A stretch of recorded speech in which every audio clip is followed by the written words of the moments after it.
I'd like to call to order the Madison Local Board of Education regular meeting for February 18th, 2014. At this time, would everyone stand for the Pledge of Allegiance? I pledge allegiance to the flag of the United States of America and to the republic for which it stands, one nation, under God, indivisible, with liberty and justice for all. This time, Mr. Beckerwell, roll call, please. Jacqueline Asbill. Here. Jay Fabian. Michelle Hayes. Here. Rex Ryder. Here. Kelly Tromba. Here. And at this time, if you have a cell phone, if you'd kindly either put it on mute or off, we'd appreciate it. And board, if we go to item 4, approval of today's agenda. So moved. Second. Mr. Beccarella? Michelle Hayes. Yes. Rex Ryder. Yes. Kelly Tromba. Yes. Jacqueline Asbill. Yes. Vote is 4-0. And board, moving on to item 5, approval of minutes for first, the organizational meeting of January 14, 2014. So moved. Second. Mr. Beccarella? Michelle Hayes. Yes. Rex Ryder. Yes. Kelly Tromba. Yes. Jacqueline Asbill. Yes. Vote is 4-0. And the regular meeting for January 21st, 2014. Second. Mr. Beccarella?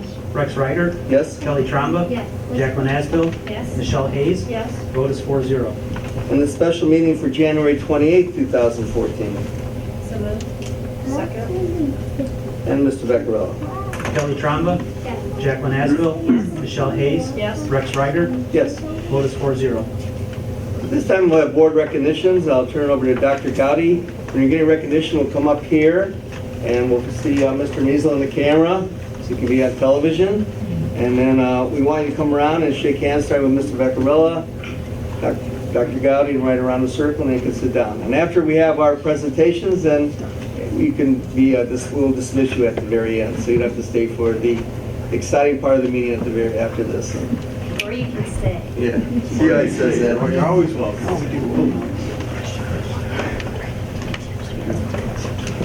All right, we have several recognitions this evening, from artists to musicians to young astronauts to Capital Conference presenters and spelling bee champion. The first artist to be recognized for her op-ed artwork on the October 15th board agenda cover is Carson Hahn. Carson is a 5th grade student of Ms. McKibben at Madison South Elementary School. Even though her piece consisted of only 2 colors, it made a very eye-catching cover. Carson?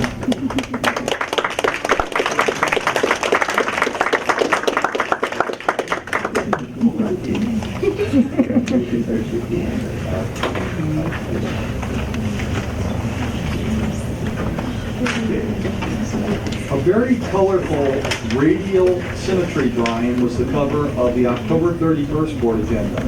This bright and fun artwork was created by Margot Searle in her 4th grade art class at Madison South Elementary School. Mrs. McKibben certainly has some talented students in her classes. Would Margot please come up? Margot.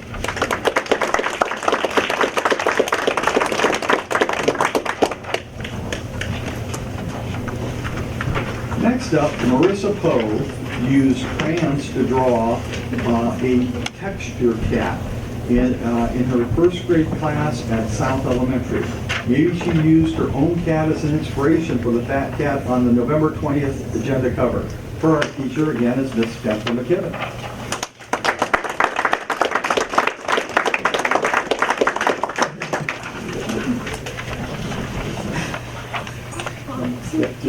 Do you have a cat?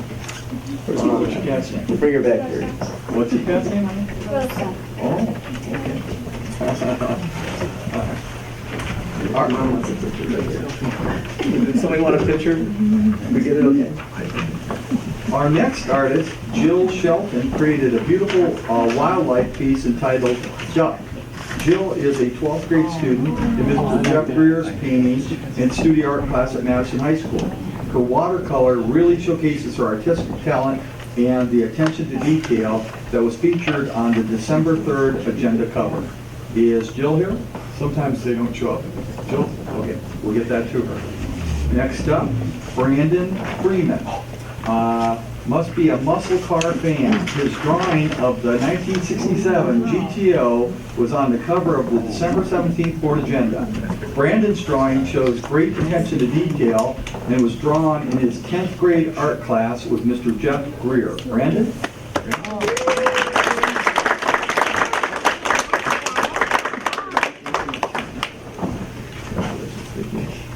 I'm old enough to remember what a GTO is. Most of the people in this room won't know.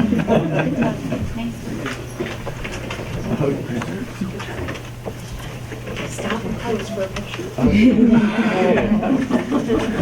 With all the snowy weather, it is only appropriate that we have a snow owl on the cover of the January 14th organizational meeting. Raylan Webster, a first grade student at North Elementary, drew an amazing crayon picture of a snow owl in her art class in Miss Micheline Guerrero art class. Is Raylan. Okay, she is not. We will get that to her. Next up, Sarah Batuski's colorful illuminated letter was the cover of the January 21st board agenda. Her colored pencil and fountain pen and ink drawing was created in her art class in Micheline Guerrero's. Sarah's a 5th grader at the North Elementary. And Sarah, I believe, could not make it tonight. Okay. There was a crocodile lurking on the cover of the January 28th agenda cover, thanks to Hunter Heen, a first grade artist at North Elementary School. He drew his crocodile with pencil and crayons in Micheline Guerrero's art class. Hunter? Hunter's supposed to be here. Oh, there's that.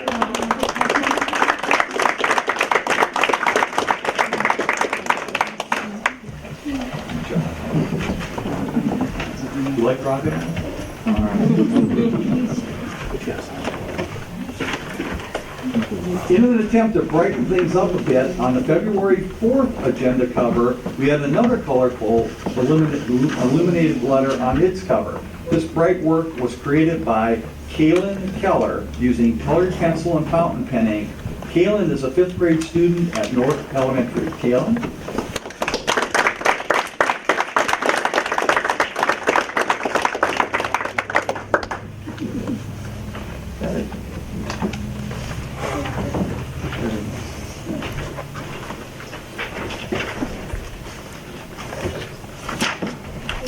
On tonight's school board agenda cover is a Piat Mondrian style animal in bright primary colors that was created by Stephanie Maybe. Stephanie, Maybe? Okay, I'm sorry. Stephanie is a 3rd grade South Elementary. Her art teacher is Miss Jennifer McKibben. Stephanie Maybe. I'm sorry, Stephanie.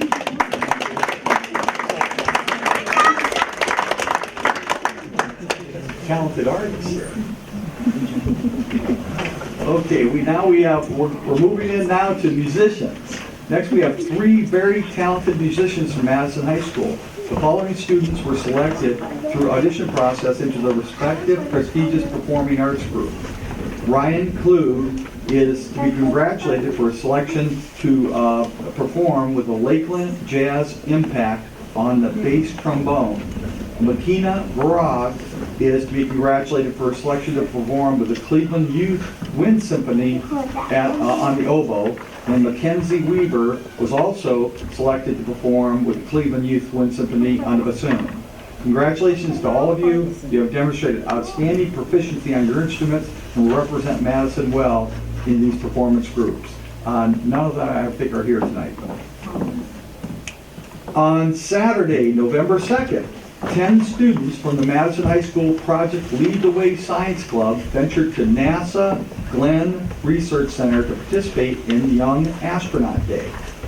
Out of the 4 STEM problem-based learning challenges, Madison won 1 3rd place award, 1 1st place award, and an honorable mention, in addition to 3rd place in the entire competition against 20 other teams. The challenges were for the students to make a robot that captured an asteroid and transferred it into orbit. Madison placed 3rd in this challenge. Next was to make the tallest launch tower to support specified weight, aim a laser around obstacles in space to reach a satellite.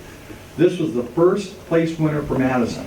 Finally, Madison won honorable mention in developing skin for a satellite that will maintain temperature for as long as possible after being heated and cooled and be able to withstand the impact of objects and debris.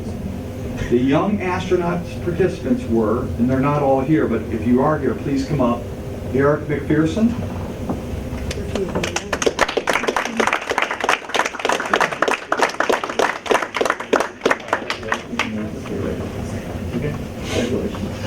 Josh Sansalone, I don't believe he's here. Joe Amato, Joe.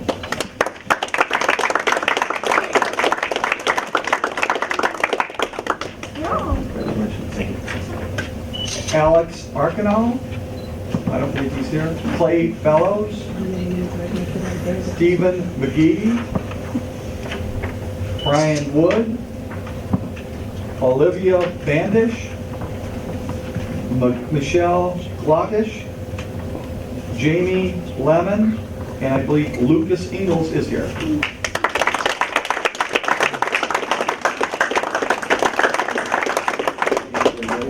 In addition to these young astronauts, I'd like to ask, especially thank Dean Wan and Alan Skaggs, who is here, for their assistance in guiding these people through this process.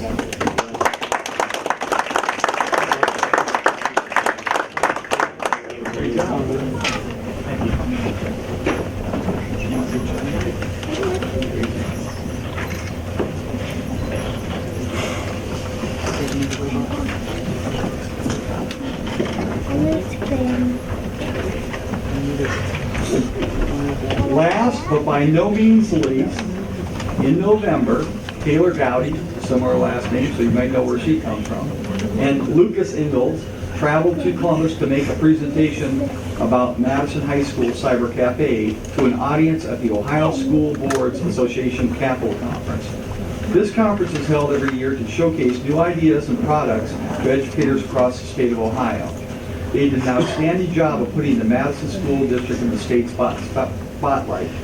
This is a conference, so that you know, for every school board member in the state of Ohio, and superintendents and treasurers, and there's probably 9,000 to 10,000 people there.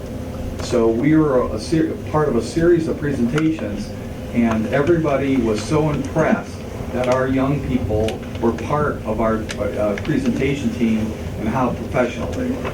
So I really like to congratulate both of them. Come up and get their certificates. Lucas is here and Taylor's here.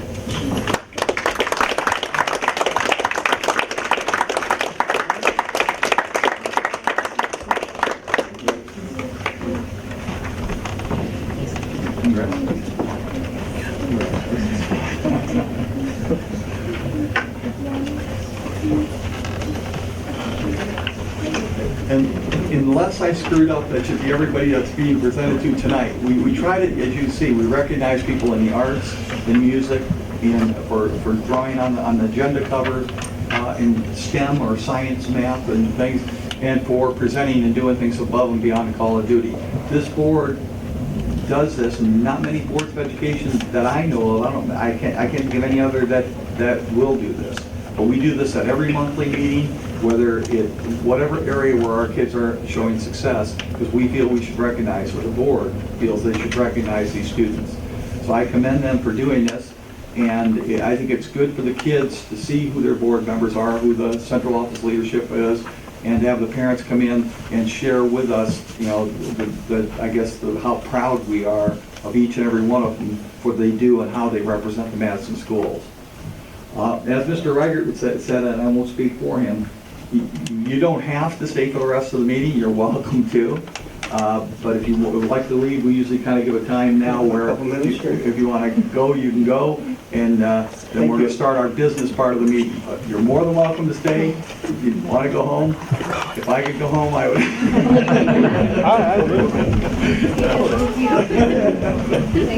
Thank you. Thank you. That's a 4-hour drive back.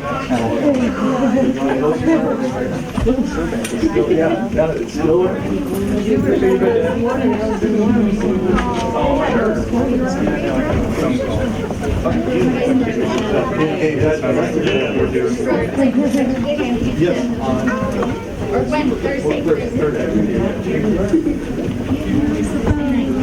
That's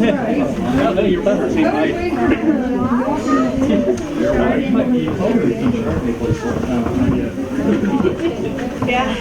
We're making Make sure your kids don't walk out. If your kids walk out, you better chase them down. You didn't get to go. Oh, okay. All right. Okay, so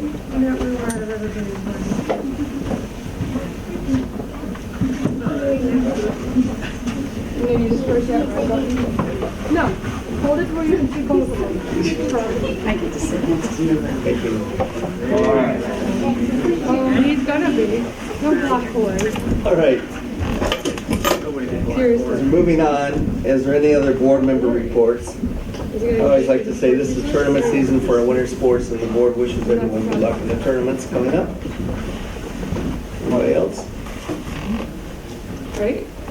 All right. Page. This time we have public participation on agenda items only. Nobody wants to speak at this time. And then, so we're moving on to reports and recommendations of our treasurer, Mr. Michael Vaccarella. Thank you. I only have one item on the agenda tonight, and that is to approve the financial reports for all funds, fund-to-fund transfer report, and the check payment register for January 2014. I'll second. Any comments? Mr. Vaccarella? Jacqueline Asbill? Yes. Michelle Hayes? Yes. Rex Ryder? Yes, Kelly Tromba? Vote is 4-0. And that's all I have tonight. thank you, Michael. And now we're moving on to item 9, the reports to the administrative team, Dr. Gowdy and Mrs. Smith. Yeah, first of all, I want to talk about today's Calamity Day. At 4 o'clock and at 5 o'clock and at 5:30 this morning, it was bad. We knew that it was going to get better by 8 or 9, but at one point in time in there, it let up and it stopped snowing and blowing a lot, and then it started again, and then the front that was coming through, well, I think this is what scared everybody into finally closing, stopped. Just stopped cold. It was moving, all of a sudden it stopped moving. And when it stopped moving, that's when we pulled the trigger and said, we're closing today, because they didn't want to risk, because you couldn't, the roads down south, some were plowed, some were not. The side roads up north, most were not. Not blaming anybody, because it was blowing, you couldn't tell if it was blowing so hard you couldn't tell if it was plowed or not. And so, because of visibility, not because of cold, but because of visibility this morning, I just didn't think it was safe. Now, as a result of that, I pulled my administrative team together today, and we had some lengthy discussions. And we're seriously looking at a 2-hour delay. I never thought you'd hear me saying this, but today would have been a perfect scenario for a 2-hour delay. Because if we had that tool in our toolbox, we could have delayed, and I think we could have had a day of school. Well, I'll tell you what, though, I think you made a good call this morning, because when I went to work at 8 o'clock, Okay? I took Middle Ridge in Okay. and Route 20, and really they were both Oh, I know. still snow covered and very slippery, and my car was all over the place. So I think you made a good call. The board always, Dr. Gowdy, respects your philosophy, and the board reflects the same philosophy, that if there's any endangerment to any child waiting for a bus or going to school, then we're not going to have school. And I think that's number one priority for you, and we respect that, and I think we all agree with and adhere to that too. I just feel badly that we're now in a position with 9 days that we're in for makeup, and I know everybody's talking about the legislature, but that's kind of stalled. It hasn't gone anywhere yet, and some word I hear out of Columbus is that they're not going to follow through with it. So we're in a position now where we're in a mode of making up for. So I thought, at the very least, we had to have some discussions about this. What I'd like to do is, I don't think we have it all pulled together for this year and do it where we're not going to leave a kid somewhere. What I'd like to do is, before we get too deep into this, on our Infinite Campus, do a survey of parents. Would you be interested in us doing this or not? I'd first like to know what the parents have to say. If 90% of the parents say no, then it's kind of stupid for us to do it. But I think we should at least ask the question if the board's okay with that. Okay. And so, later this week, we'll pull something together, shoot out emails to all the parents and say, yes or no. Yeah, we may not be able to pull it together for this year, but at least we can do all the planning that's gonna take, there's some issues in there, and just a few of which are, knowing that 2 hour delay, we would have to cancel morning kindergarten. There's just no way, because they'd come in and they'd get on a bus and going back. We'd have to cancel a morning pre-K, because again, for them to come in and leave would be only here 15 minutes. Auburn Career Center, the juniors would not go to that day. They would come to school, go to school here, not go to Auburn, because again, once they got there, they'd be turning around coming back. The seniors would be in the normal day. Our high school in general would follow the OGT schedule, which would be shortened periods, lunch about the same time, but they have a schedule in place that they could use that would work for this.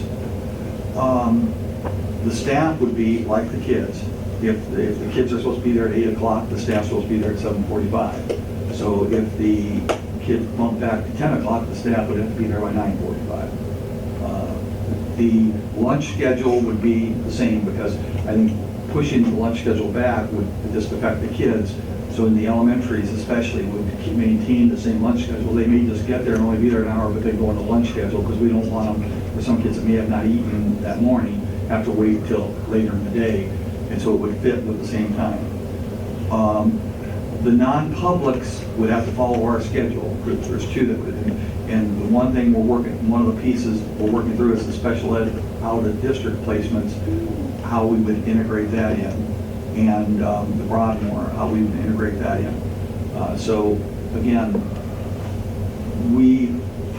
I think have enough of not support, but we have enough of a plan where we can make it work.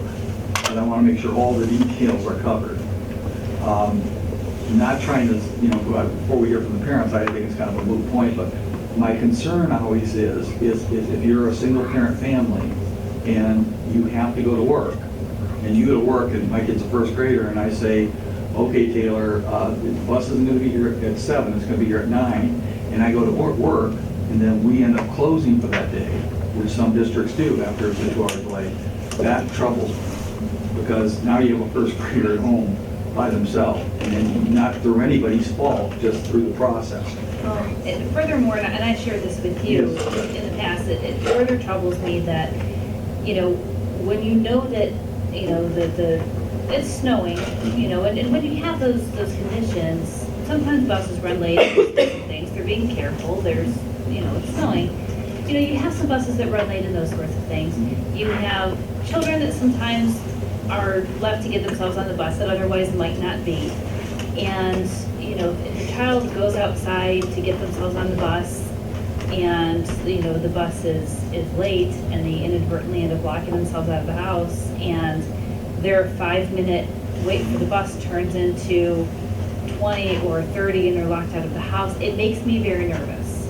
So I would like some fail-safe, protections in there that, if there's if buses are late, we call the house.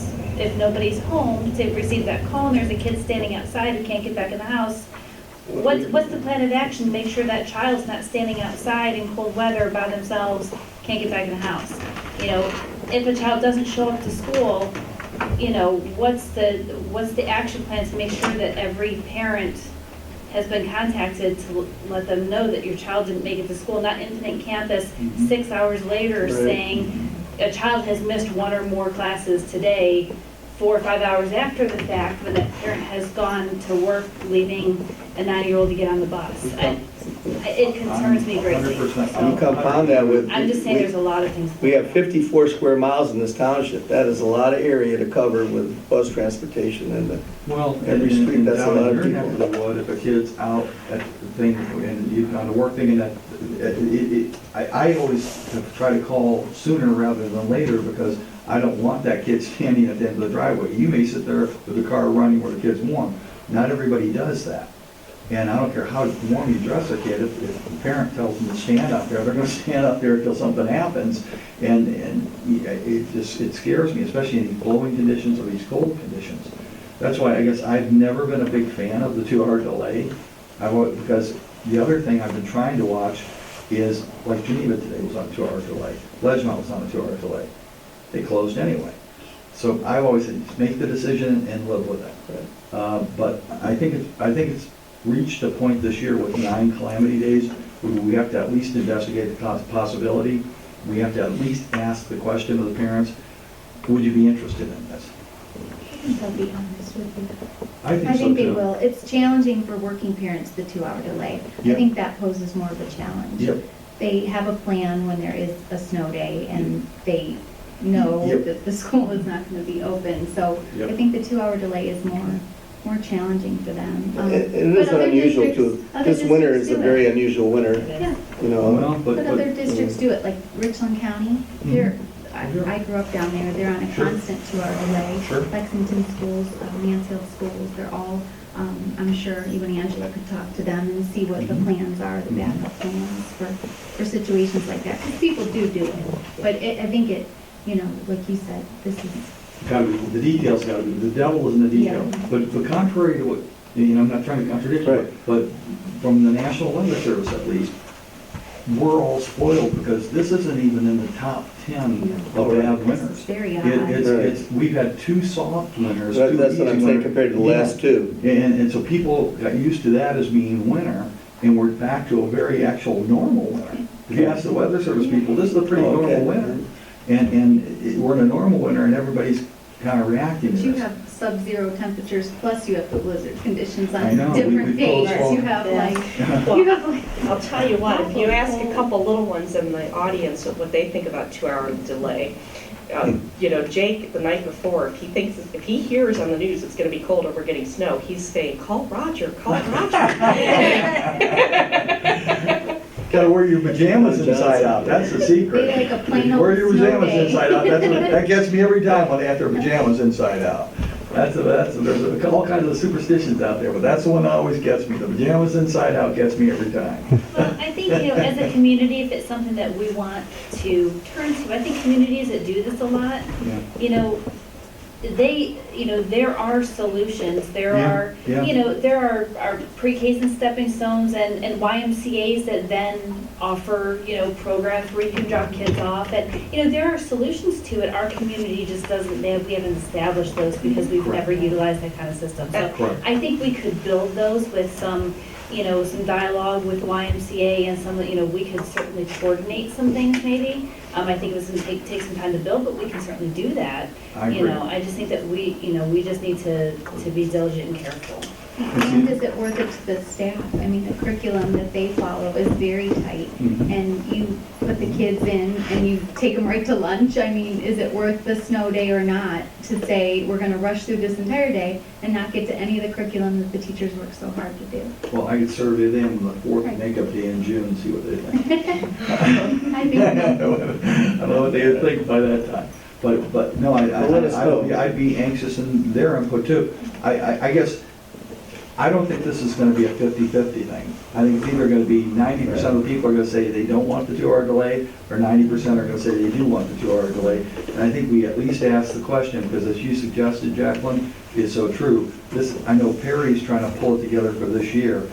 I'm leery of just this, a knee-jerk reaction and pulling something out and not doing it right. We could be a disaster where a kid gets stuck in the middle. I would rather talk to the people, like you said, down in Richland County, if the people want it.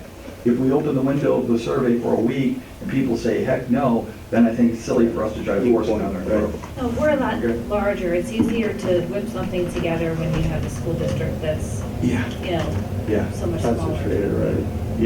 Yep, okay, but that was kind of my report, is we've done some of the legwork on that, and so if anybody says we're talking about it, yeah, we are talking about it, but it's not our intent to implement it until we do some kind of survey monkey on our. It's the way to go, no doubt. Okay. So what happened to them opening up the window about the blizzard bags and us applying for them, and now is that window been closed again, or are we? I'm not trying to put you on the spot, but I'll defer. I know the window was open, I don't know how long it was open, and I don't think you guys wanted to do it, right? We have a meeting about it tomorrow. Oh, okay. We can't go retroactive on it, I know that. You can't go back in time and say, so that would only apply to any days forward. So, but I believe, I'm 90% certain the window is still open for us to do that. I believe it is. But you guys have passed your stuff, so there's nothing else you can do. We just have to wait and see. But Policy report. yeah. Anything else, Dr. Adams? Nope. I'm sorry, Angela. I have one quick thing related to all these calamity days. The state did move the Ohio Achievement Assessment testing window, so we will be administering that the week of May 5th. I wanted to update the board first before walking to official communications to the elementary buildings and the middle school. But the test will now be the week of May 5th, which gives them 10 more school days. Yeah, 10 more school days before the test than we originally had anticipated. So in theory, the 9 we missed, we should be able to make up that information and be at the same point in time. I don't know if that works, but in theory. The OGT window, they could not move because of the dates before graduation and the deadlines and things. And that's more a cumulative test. It's not based on a year of learning. It's based on, 10 years of learning, so. Is there any further talk? I know that in previous years, we had talked about the fact that, minute for minute, we go over the state minimum on a daily basis. Have they, any further talk of There building the? is, and next year it's going to be computed in hours. Again, I'm trying to be diplomatic in how I say this, but the governor comes out and says, we're going to have 4 days. And everybody says, oh, you got 4 days. Well, we don't have 4 days yet. Then they come out and say, well, you're going to be able to make up a half hour a day. All these things come out and everybody gets press coverage for it, but they don't cover it when they start backpedaling and they don't approve these things. So we don't know yet. We don't know if our, because we already do extra time. Yes, we do. But we just don't know if that's gonna matter yet or not. Yes, that's absolutely correct. But again, it's stalled right now down in Columbus. It came through the House and it's in the Senate, and then it just kind of was supposed to be voted on last week. Right, at the House. Oh, at the House, They I'm never sorry. yet. They didn't. Well, it never got out of the House. No, never got out of the House I yet. apologize. Yeah. I didn't So no, say not out of the and the House. Senate has their own proposal, but nothing's been So no one voted. There's been no official vote. Yeah. Nope. And I don't know how people would feel about this, but we could have to make up time over spring break if we wanted to, correct? We could. I've been told by the board that you didn't want to do this, but I I'm mean, saying it's an passports. option. It is There's an too many option. plans over spring Yeah, break. I don't think it's a good I idea. mean, it is an option, but I'm just saying, at least I've been, my previous board, I'll put it that way. That's a no-no. Did they do that once? What, we're going to this board? I don't know. Did they ever do that? Maybe they did it. I'm Well, not the only sure. time we had to make up days, while you've been here, while I've been here, we had different buildings having to make up different number of days, and it was just a mess. And I mean, really at that point, it's up to the parents, because we have people, I mean, whether it be over spring break or at the end of the year, people have booked vacations, Sure. you have people with split custody who are Sure. legally obligated for the children to go with the other parent who doesn't live here. I mean, both of those scenarios are in play either way, and so we just let the parents know, you do what you have to do. But I think our contract I mean- says, Extend the school year. extend the school year. Extend If we have Clear. a spring break, the parking lot will be filled next time. That's all I gotta say. No, but I think, am I correct on it, Jim? Well, if it's our, Extend the contract. if it's our Yeah. contract for the end of the Yeah. school year, that's what it is. Yeah, that's it, okay, That okay, answers the question. okay. But again, I think, again, okay, I agree. All right. We're right back to you, Dr. Gotti, with All right, recommendations. all right. I'll ask the board to entertain the following personnel items. Approving the following unpaid leaves for Jamie Robinson, North Elementary kindergarten teacher, May 20th, 2014 through June 9th, 2014. Unpaid leave for Linda Barbina, a Madison High School head custodian, March 4th, 2014 through April 11th, 2014. And unpaid leave for Sherry Beecher, South Elementary second grade teacher, March 3rd, 2014 through April 6th, 2014. And I'd also like to ask you to enter into the following employment contracts as follows, with the following 14 substitute teachers, beginning with Miles Anderson and ending with Sean Seymour. And also to employ Brittany Klein, a long-term substitute teacher from January 21, 2014 through June 6, 2014. To employ Marilyn Crane as a long-term substitute teacher from March 28, 2014 through June 6, 2014. To employ Maureen Falker O'Toole to a long-term substitute teacher contract from January 6, 2014 through April 6, 2014. To approve the following 6 persons as casual day-to-day substitutes, beginning with Diane Coe and ending with Michael Davis. To employ Renee Lawrence to a 1-year limited contract educational assistant. To employ Tanya Carisi to a 1-year limited contract as educational playground assistant at North Elementary. To employ Heather Parsons to a 1-year limited contract as food service part-time helper position at the North Elementary. And the following non-certificated person, Marty Milliken Dixon, for Madison High School Drama Co-Advisor. I'll make that motion. I'll second. Any comments? Mr. Vaccarello? Michelle Hayes, Yes. Rex Ryder, Yes? Kelly Tromba, Yes. Jacqueline Asbill, Yes. vote is 4-0. I'd like the board's approval of the following 2 resolutions. A resolution recognizing Grand River Cellars as the recipient of the Madison Perry Chamber of Commerce 2014 Business of the Year Award, and a resolution recognizing Sharon Lohan as the recipient of the Madison Perry Chamber of Commerce 2014 Community Service Award. So moved. I'll second. Comments? Mr. Vaccarello? Rex Ryder, Yes? Kelly Tromba, Yes. Jacqueline Asbill, Yes. Michelle Hayes, Yes. vote is 4-0. And on the consent calendar, there's only one issue, and I'd like your consideration to approve the contract between the Madison Local School District and Pro Care Therapy to provide school psychology beginning March 3rd, 2014. So moved. I'll second.